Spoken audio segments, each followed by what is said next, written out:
Generally హీరోలకి అభిమానులు ఉంటారు, నాగవంశి గారికి కూడా అభిమానులు ఉంటారు అనమాట.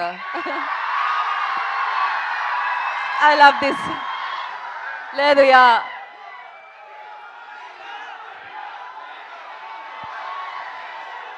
ఒక్క నిమిషం మాట్లాడాక మనం ఆ జోష్నిద్దాం తర్వాత. డైలాగులు బాగున్నాయా? పంచులన్నీ పేలినాయా? సినిమా అంతా అలానే పంచులు అన్నీ చక్కగా పేలుతాయి. ఏదో పెద్ద కథ చెప్తాము, అదేంటి కొంచెం ఎమోషనల్గా ఫీల్ అవ్వటం అలాంటి ఏ ఉండవు. చిన్న సింపుల్ కథ, కానీ 2 గంటలు నవ్విస్తూ ప్రతిదీ నవీన్ స్టైల్లో ఒక ఎటకారం పంచులు వేసుకుంటూనే ఉంటుంది సినిమా అంతా. చక్కగా పండక్కి రండి, గ్యారంటీ నవ్వుకుంటూ వెళ్తారు.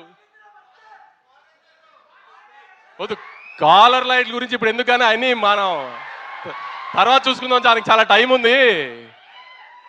కాలర్లు ఎత్తడాలు అవన్నీ మే నుంచి స్టార్ట్ చేద్దాం, ఇప్పుడేం వద్దులే. కానీ పంచులైతే ఏమి ఎక్కడా మీకేమి తగ్గింది అనిపించలేదు కదా ట్రైలర్లో. అదే తను చెప్పినట్టు ఇదంతా జస్ట్ 5-10% సినిమాలో ప్రతి సీన్లో పంచి ఉంటుంది. లాస్ట్ పావుగంట తప్పితే సినిమా అంతా నవ్వుతూనే ఉంటారు.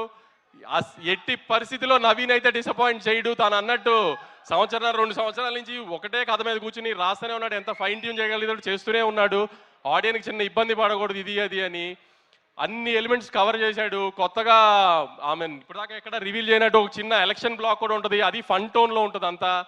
సో అన్ని పండక్కి ఒక సినిమాలో పండగ సినిమాలో ఏమేమి కావాలనుకుంటారో గత ఇన్ని సంవత్సరాలుగా చూస్తున్నప్పుడు ఒక సోగ్గాడి చిన్ననాని నుంచి కానీ, ఒక అలవై కొండపురంలో కానీ, ఒక సంక్రాంతి కోసంలో కానీ అలాంటి అన్ని ఎలిమెంట్స్ కలిపి ప్రాపర్గా ప్యాకేజ్ చేసాము. ఖచ్చితంగా మీరు డిసప్పాయింట్ అవ్వరు అనుకుంటున్నాను.